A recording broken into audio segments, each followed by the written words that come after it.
वक्फ कानून supreme court पहुंचा है। कोर्ट ये तय करेगी इस कानून को रद्द किया जाए या नहीं।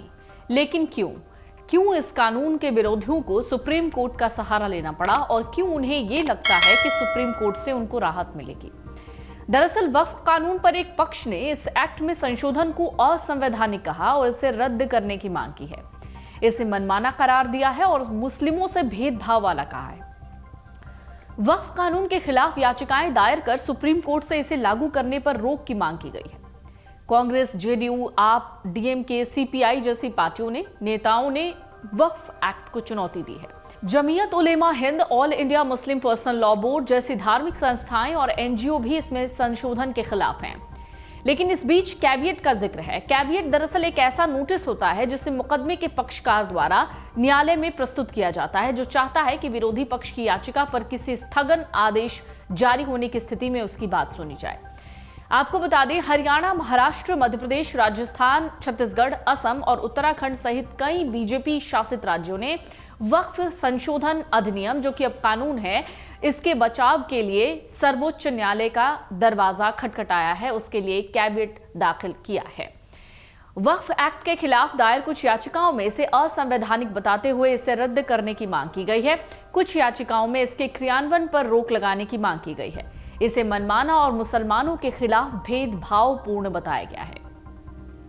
वक्फ कानून को अदालत में चुनौती देने वालों में कांग्रेस, जनता दल यूनाइटेड, आम आदमी पार्टी, डीएमके और सीपीआई के नेताओं समेत जमीयत उलेमा हिंद और all India Muslim personal law board जैसे गैर सरकारी संगठन शामिल हैं।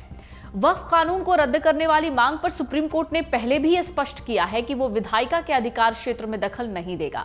हालांकि वो संविधान से जुड़े मुद्दों पर अंतिम मध्यस्थ के रूप में याचिकाकर्ताओं की बात सुनने को तैयार है और सहमत भी है। आम आदमी पार्टी के विधायक हैं अमानतुल्लाह खान, जिन्होंने याचिका दायर कर कहा है कि धारा 9 और 14 के तहत केंद्रीय वक्फ परिषद और राज्य वक्फ बोर्डों में गैर मुस्लिम सदस्यों को शामिल करना अनुच्छेद 14 का उल्लंघन है, क्योंकि एक ऐसा वर्गीकरण बनाता है जो स्पष्ट अंतर पर आधारित नहीं है, न ही इसका धार्मिक संपत्ति प्रशासन के उद्देश्य से कोई तर्कसंगत संबंध है।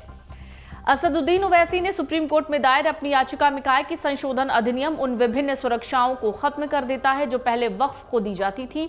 अन्य धर्मों के धार्मिक और धर्मार्थ बंदोबस्तों के लिए ऐसी सुरक्षा को बनाए रखते हुए वक्फ संपत्तियों को दी जाने वाली सुरक्षा को कम करना मुसलमानों के खिलाफ शत्रुतापूर्ण भेदभाव है और संविधान के अनुच्छेद 14 और 15 का उल्लंघन है।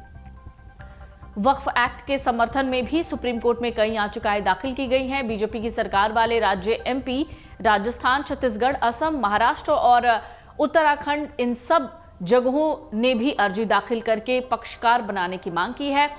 सरकार ने कहा है कि ये विधेयक संपत्ति और उसके प्रबंधन के बारे में है, धर्म के बारे में नहीं है। सरकार ने कहा है कि वक्फ संपत्तियों के प्रबंधन में बड़े पैमाने पर अनियमितताएं हैं और उनकी आय से गरीब मुसलमानों या महिलाओं और बच्चों को कोई मदद नहीं मिलती है, जिसे संशोधित कानून ठीक कर देगा।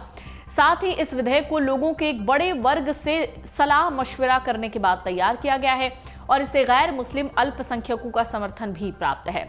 सरकार ने दावा किया है कि यह विधेयक संयुक्त संसदीय समिति की जांच से गुजरा है और सदस्यों द्वारा सुझाए गए कई संशोधनों को इसमें शामिल किया गया है।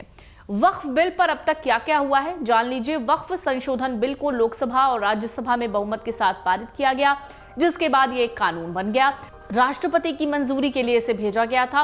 राष्ट्रपति के हस्ताक्षर के बाद इसे कानून बनाया गया। इस कानून के विरोध में कांग्रेस और अन्य कई पार्टियों ने सुप्रीम कोर्ट में जाने की बात कही थी। इस कानून के खिलाफ देश भर में कई जगहों पर प्रदर्शन शुरू हुए। अब इस बिल को लेकर सुप्रीम कोर्ट में सुनवाई होगी, यानी वक्फ कानून को लेकर सुप्रीम कोर्ट अपना फैसला सुनाएगा, जिस पर अब सबकी निगाह है। अगर आप ये वीडियो YouTube पर देख रहे हैं तो हमारे चैनल को सब्सक्राइब कर बेल आइकन दबाएं और Facebook पर देख रहे हैं तो हमारे पेज को लाइक करें।